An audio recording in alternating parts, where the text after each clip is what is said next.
If someone asked you, why do you trust the Bible? Would you say, because I feel it's true? Or would you say, because there are real, measurable reasons to trust it?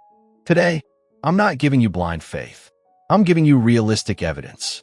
Not church cliches, not emotional hype, but concrete, testable historical reasons. Why the Bible stands apart from every other ancient book. So here are 5 realistic things that make the Bible reliable. And by the end, you'll understand why this book has survived kingdoms, critics, and centuries. Point number 1, it reads like history, not myth. When you read myths, they sound like myths. Think of legends filled with vague timelines, unknown lands, and symbolic characters. But the Bible doesn't read that way. It names kings. It names cities. It gives dates. It describes political tensions. For example, it speaks about rulers like who governed Judea under the Roman Empire. That's not mythology, that's documented Roman history. It mentions real empires like, and Luke even opens his gospel by saying he carefully investigated everything from eyewitnesses. That is not how fairy tales begin. That is how historians write. The Bible anchors its message in real geography, real politics, and real people. And that matters. Point number 2.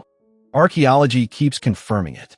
Skeptics once claimed certain Bible figures never existed. But archaeology keeps closing that gap. The Tel Dan Stele references the House of David, confirming King as a real historical figure. The Pool of Bethesda, once thought symbolic, was discovered in Jerusalem exactly where the Gospel of John described it. Ancient inscriptions confirm governors, priests, and cities mentioned in Scripture.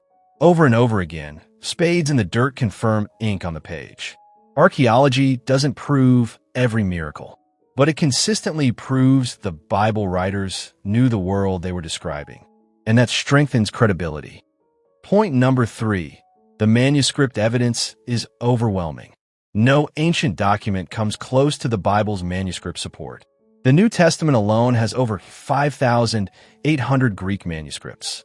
When you include early translations, that number exceeds 20,000. Compare that to other ancient works. Many survive in fewer than 10 copies. And here's the key. Some New Testament fragments date within decades of the original writings. That short time gap makes legendary corruption unlikely. When people say the Bible was changed too many times, they usually don't realize how heavily documented it actually is. Textual scholars can compare thousands of copies and identify variations. The result? We can reconstruct the original text with remarkable accuracy. This isn't blind preservation. It's traceable transmission. Point number 4. It includes embarrassing details. If you were inventing a religion, you would make your leaders look heroic. But the Bible doesn't do that. King David commits adultery and murder. Peter denies Jesus 3 times. The disciples are portrayed as fearful and confused. Women, whose testimony wasn't highly valued in that culture, are recorded as the first witnesses of the resurrection. If this were fabricated propaganda, those details would be removed. Instead, they're preserved. Why? Because the writers were committed to truth, even when it was uncomfortable. That level of transparency builds credibility. Point number 5.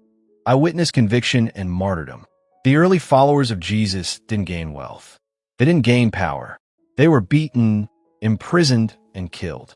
People may die for something they believe is true, but they don't willingly die for something they know is a lie. These were not powerful men protecting influence. They were ordinary men claiming they saw a risen Christ, and they held to that claim under torture. That doesn't automatically prove the resurrection, but it makes conspiracy unlikely. Something real convinced them. Something powerful changed them. The Bible is not just spiritually meaningful. It is historically anchored, archaeologically supported, manuscript-rich, psychologically authentic, and defended by eyewitness conviction. Faith is not the absence of evidence. It is trust built on reasonable foundation. And when you examine the Bible realistically, not emotionally, not culturally, but honestly, you don't find a fragile myth. You find a document that has withstood scrutiny for thousands of years. And that's why it remains the most examined, most criticized, yet most enduring book in human history.